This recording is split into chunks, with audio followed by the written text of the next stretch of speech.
नमस्कार मंडळी, सुप्रिया सोम किचनमध्ये तुमचं पुन्हा एकदा स्वागत आहे। आज मी हा व्हिडिओ खास तुमच्यासाठी बनवलेला आहे। हा आहे पाया सूप। हा व्हिडिओ मी खूपच घाई गडबडीत बनवलेला आहे। इथं कुठलीही पूर्वतयारी मी नाही केलेली आहे, तरीसुद्धा मला असं वाटलं की हा तुमच्यासोबत तर नक्की शेअर करावा। इथं मी गरम पाण्याने हे पाया जे आहेत ते 2 ते 3 वेळा स्वच्छ धुवून घेतलेले आहेत आणि परत त्याला मी अर्धा तास जो आहे गरम पाण्यामध्ये ठेवलेला आहे। तोपर्यंत आपण इथं फोडणीची तयारी करूया।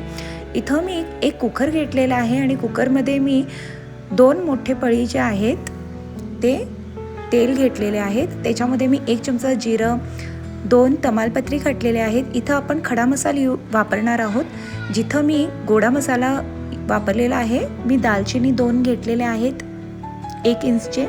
तिथं 4 ते 5 मी वेलदोडे घेतलेले आहेत, 5 ते 6 लवंगा, काळी मिरी, हे सर्व काही मी इथं ॲड केलं आहे। त्याच्याचबरोबर मी इथं 2 मोठे कांदेसुद्धा बारीक चिरून घेतलेले आहेत, ते सुद्धा मी इथं ॲड केलेले आहेत। हे सर्व काही जे जिन्नस आहे आपल्याला छानपैकी परतून घ्यायचं आहे। आपली फोडणी तयार होईल तोपर्यंत इथं मी आलं आणि लसूण जे आहे त्याची पेस्ट तयार करत आहे। इथं आलं लसूणची पेस्ट आपल्याला वाटूनच घालायची आहे, का जेव्हा आपण हे वाटून घालतो तेव्हा ह्या सूपची जी टेस्ट आहे ती खूपच छान होते। जे काही खडे मसाले आपण इथं वापरलेले आहेत त्याच्यामुळे हे जे सूप आहे ते खूपच चविष्ट होते आणि ह्याच्यामधून जो स्मेल आहे तो सुद्धा निघून जातो आणि खाताना सुद्धा खूपच याची चव छान लागते। आता आपला जो कांदा आहे तो सुद्धा छानपैकी भाजून आलेला आहे, तुम्ही इथं बघू शकताय।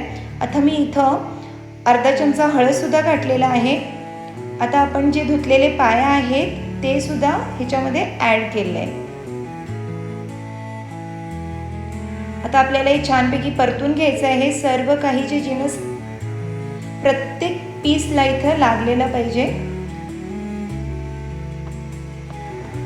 आता इथं मी 4 मिरच्या ज्या आहेत उभे चिरून घातलेल्या आहेत आणि जे सगळ्यात महत्त्वाचं आहे ते आहे चिंच। ही जी आहे स्पेशल टिप्स आहे, का खूप जण जे आहेत इथं चिंचचा वापर करत नाहीत, पण तुम्ही नक्की हे चिंच वापरून बघा। आता मी इथं गरम पाणी सुद्धा ॲड केलेलं आहे। इथं जे आपण पाया घेतलेला आहे त्याच्या वरतीपर्यंतच आपल्याला पाणी घ्यायचं आहे, का एक्सेस ऑफ वॉटर जर तुम्ही इथं घातला तर ते शिटी होताना ओतून जाऊ सुद्धा शकते। इथं मी मीठ सुद्धा चवीनुसार ॲड केलं आहे। तुम्हाला इथं 8 ते 10 शिट्या काढायच्या आहेत, ज्याच्यामुळे हा जो पाया आहे छानपैकी शिजून विरघळून जाईल। तर चला, कुठलाही झंझट न करता सोप्या पद्धतीनं इथं मी तुम्हाला जे मटनचा पाया सूप आहे त्याची रेसिपी तुमच्यासोबत शेअर केली आहे। तुम्ही सुद्धा ही रेसिपी नक्की ट्राय करा आणि मला कमेंटमध्ये सांगा की ही रेसिपी तुम्ही ट्राय केली कशी झालेली आहे। आणि चॅनलला लाईक, शेअर, सबस्क्राईब करायला अजिबात विसरू नका। Thank you and enjoy.